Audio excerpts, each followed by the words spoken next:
اعوذ باللہ من الشیطان الرجیم بسم اللہ الرحمن الرحیم یا ایھا الذین آمنوا لا تکونوا کالذین آذوا موسیٰ وبرأہ اللہ مما قالوا، اہل ایمان ان لوگوں کے مانند نہ ہو جاؤ کہ جنہوں نے موسیٰ کو اذیت دی تھی۔ دیکھیں موسیٰ کو ایک اذیت تو وہ تھی جو ہم سورہ مائدہ میں پڑھائے ہیں کہ جب موسیٰ نے کہا علیہ الصلوۃ والسلام کہ اب اللہ کی راہ میں جنگ کرو، اور پوری قوم نے انکار کر دیا۔ ظاہر بات ہے کہ جو آپ پر بیزاری طاری ہوئی، جس پر آپ نے کہا کہ رب انی لا املک الا نفسی واخی فافرق بیننا وبین القوم الفاسقین، تو اس سے اندازہ ہو رہا ہے کس قدر آپ کو تکلیف پہنچی ہے۔ ایک بات روایات میں آتا ہے کہ آپ پر کچھ جسمانی عیب بھی لگایا گیا تھا،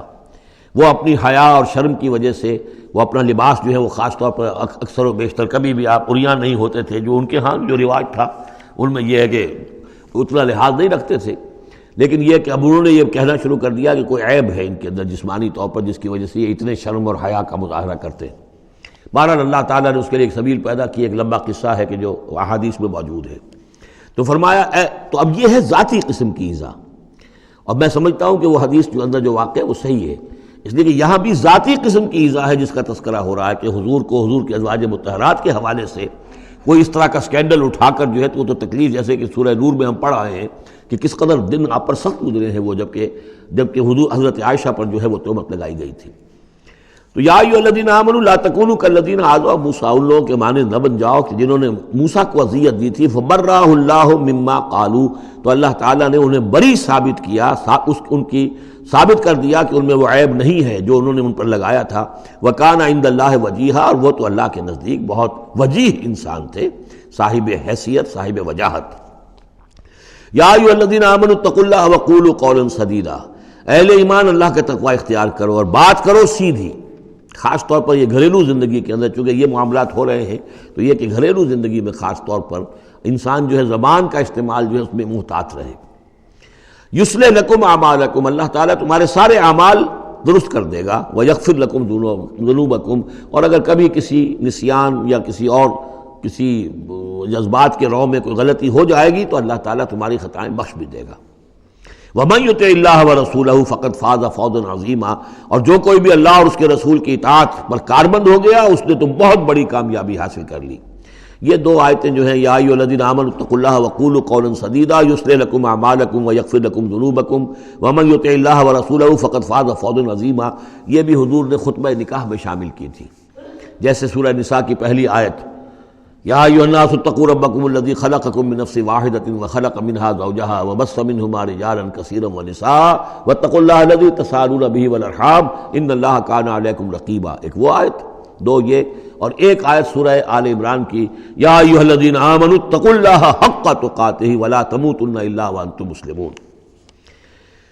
انا عرضنا الامانۃ علی السماوات والارض والجبال، ہم نے امانت کو پیش کیا آسمانوں پر اور زمین پر اور پہاڑوں پر، فابین ان یحملنها، تو ان سب نے انکار کر دیا اس کو اٹھانے سے، واشفقن منها، اور اس سے ڈر گئے، وحملها الانسان، انسان نے اسے اٹھا لیا، انہ کان ظلوما جہولا، یقیناً وہ نادان بھی تھا اور ظالم بھی تھا، یعنی اپنے آپ پر ظلم کیا اتنی بڑی امانت سنبھال کر۔ اب یہ امانت کون سی ہے، اس پر بہت سے اقوال ہیں تفسیری، اب ظاہر بات ہے کہ یہاں ان میں سے کون سا کہ کیا دلیل ہے، کسی کے حق میں کیا دلیل ہے، میں جس کو رد کر رہا ہوں کیوں کر رہا ہوں اس کا موقع نہیں ہے، لیکن میرے نزدیک اور مجھے اس پر جزم ہے، پوری طریقے سے وثوق ہے، اس امانت سے مراد ہے روح، یہ عالم امر کی شے ہے، اور لا کر عالم خلق،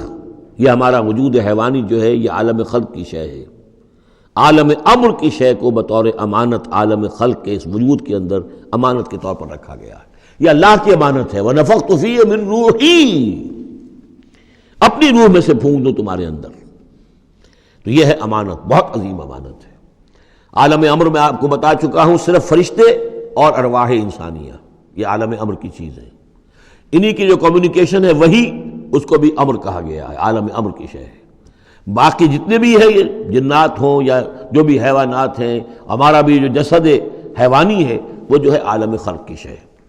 اور یہی شے ہے اصل میں وہی جس کی بنا پر کہ انسان مسجود ملائک بنا ہے، یہ جو روح ہے اسی کی بنا پر مسجود ملائک ہے، اسی کے بنا پر خلافت ملی ہے، اسی کے بنا پر وحی کا یہ محبت بنا ہے کہ وہی اس کو آ سکتی ہے۔ جنات کے ہاں وہی نہیں ہے، ان میں روح نہیں ہے، وہی نہیں ہے، کوئی نبی جنات میں نہیں بھیجا گیا، بلکہ انسانوں ہی میں جو نبی آئے انہی کی پیروی جو ہے وہ جنات بھی کرتے رہے۔ اور یہ جو روح کے پھونکے جانے سے پہلے یہ کیفیت تھی، وہ تھا ظلوم اور جہول۔ یہ میں سمجھتا ہوں کہ انسان کا جو حیوانی وجود ہے، جو میں نے کئی مرتبہ اس سے پہلے بیان کیا، اس میں تو کمزوری ہے۔ خلق الانسان من عجل، خلق الانسان ضعیفا۔ انسان جو ہے وہ تو اس کی فطرت، اس کی خلقت کے اندر جلدی عجلت پسندی بھی ہے، انسان کمزور پیدا کیا گیا ہے، یہاں ظلوم اور جہول کہا جا رہا ہے۔ اگر تو صرف حیوان انسان ہوتا اور اس میں روح خداوندی نہ پھونکی گئی ہوتی تو ظلوم اور جہول تھا، لیکن روح خداوندی پھونکے جانے کے بعد اب صورت وہ نہیں ہے، اسی لیے فرمایا گیا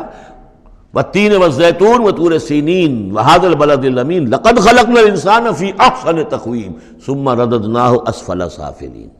ہم نے پیدا کیا انسان کو تو سب سے پہلے پیدا کیا تھا ارواح کی شکل میں، وہ احسن تقویم، بلند ترین رتبے کی شے، لیکن پھر اسے لوٹا دیا ہے نچلوں میں سب سے نیچے، یعنی جنات سے بھی نیچے چلا گیا انسان۔ کیوں چلا گیا؟ کہ اس کا یہ جسد حیوانی جو ہے ان سے کم تر ہے، اس میں یہ ڈال دی گئی روح۔ تو یہ ہے وہ امانت میرے نزدیک، واللہ عالم۔ لِيُعَذِّبَ اللَّهُ الْمُنَافِقِينَ وَالْمُنَافِقَاتِ، اس امانت ہی کا اب یہ ظہور ہوگا۔ اس کا نتیجہ کیا نکلے گا؟ جو اس امانت کا حق ادا کرے گا اس کے لیے اللہ تعالیٰ کے لیے روح و ریحان و جنت نعیم۔ جو اس امانت میں خیانت کرے گا، اس کا حق ادا نہیں کرے گا، وہ حیوانی بن کر رہ جائے گا، حیوانی خواہشات اور حیوانی ہی داعیات ہی کا تابع فرمان بن کر رہ جائے گا۔ اس نے گویا کہ خیانت کی اس امانت میں، اس کے لیے لِيُعَذِّبَ اللَّهُ الْمُنَافِقِينَ وَالْمُنَافِقَاتِ وَالْمُشْرِكِينَ وَالْمُشْرِكَاتِ، تاکہ نتیجہ یہ نکلے کہ اللہ عذاب دے منافق مردوں کو، منافق عورتوں کو، اور مشرک مردوں کو اور مشرک عورتوں کو۔ وَيَتُوبَ اللَّهُ عَلَى الْمُؤْمِنِينَ وَالْمُؤْمِنَاتِ، اور اللہ تعالیٰ عنایت فرمائے اور معاف کرے اور توبہ قبول کرے اور توبہ کی توفیق دے اہل ایمان مردوں کو بھی، اہل ایمان عورتوں کو بھی۔ وَكَانَ اللَّهُ غَفُورًا رَحِيمًا، یقیناً اللہ تعالیٰ غفور اور رحیم ہے۔ یہ جو چوتھا گروپ تھا مکی اور مدنی صورتوں کا، وہ یہاں ختم ہوا۔ 8 مکیات اور 1 مدنی صورت۔ صدق اللہ العظیم۔